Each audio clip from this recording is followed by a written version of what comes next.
To jama'a assalamu alaikum, sunana SP Abdullahi Haruna Kiyawa, jami'in hulɗa da jama'a na rundunar sanda nan jihar Kano.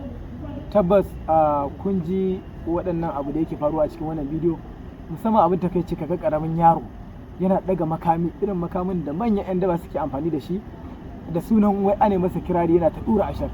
To bayan wannan bidiyo da yawa da muka yi ta gane ta yawo, tabbas abu ne na tada hankali.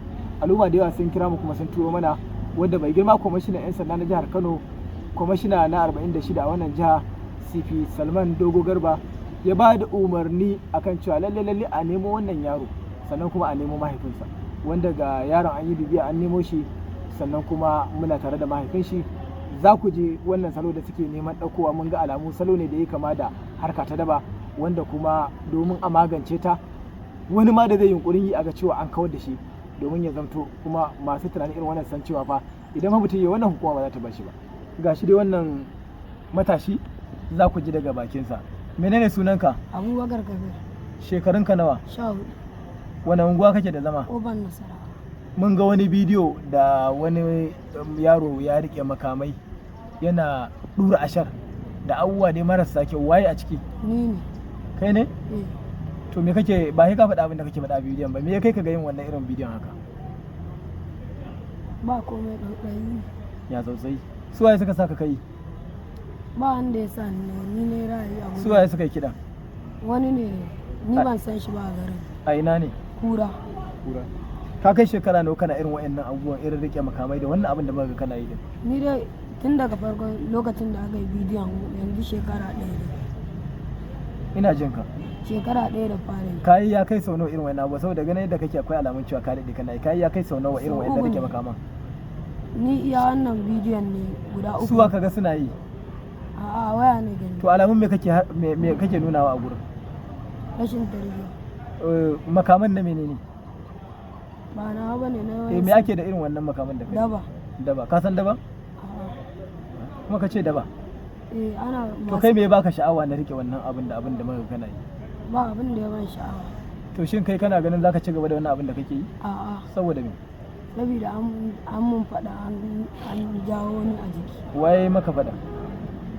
Kai, wa bisa Abdullahi Kiyawa. To, kamar yadda kuka ji wannan matashi ya faɗa, mai girma kwamishinan 'yan sanda ya ba da umarni kuma an nemo shi, an nemo mahaifin. Abin da ya sa muke jan hankali al'umma shine kar ka ɗauka fa cewa za ka bar yara suna irin waɗannan abu kai ma bata shafe ka ba. Idan aiki fa biyo ta kanka, kai ma za mu yi aikin mu da ya kamata.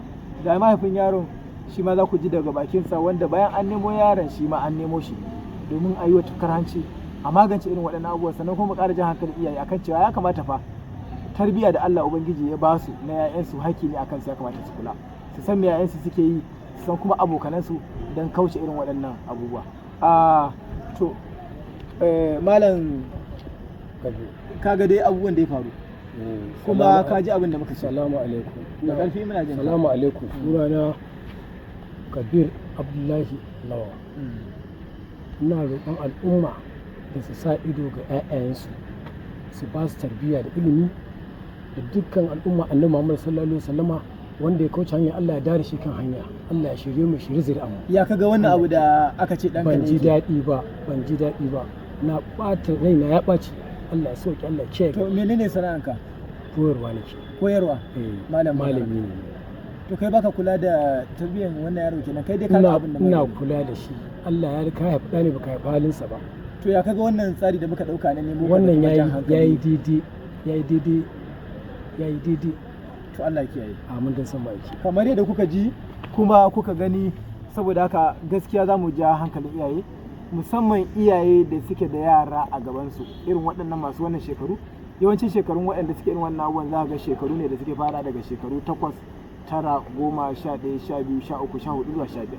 Saboda haka idan muka sa wato ido akan 'ya'yanmu, duk irin waɗannan abubuwa idan muka gani muna gyara, to insha Allah za a samu sauki abu, sannan kuma mu dage da addu'a. Idan muka ga irin waɗannan abubuwan da muka ga wannan yaron ya fara, idan ba a magance ba, sai ka ga cewa in suka girma sun ɗauki wata rayuwa wadda ba ta da kyau. Muna godiya da haɗin kai da ake bamu a kowane lokaci. Saboda haka a ci gaba da kula sosai, a ci gaba da kiyayewa, sannan kuma a ci gaba da ba hukumar 'yan sanda ta jihar Kano haɗin kai domin ci gaba da kare rayuka, lafiya da kuma dukiyoyin al'umma. Jama'a assalamu alaikum.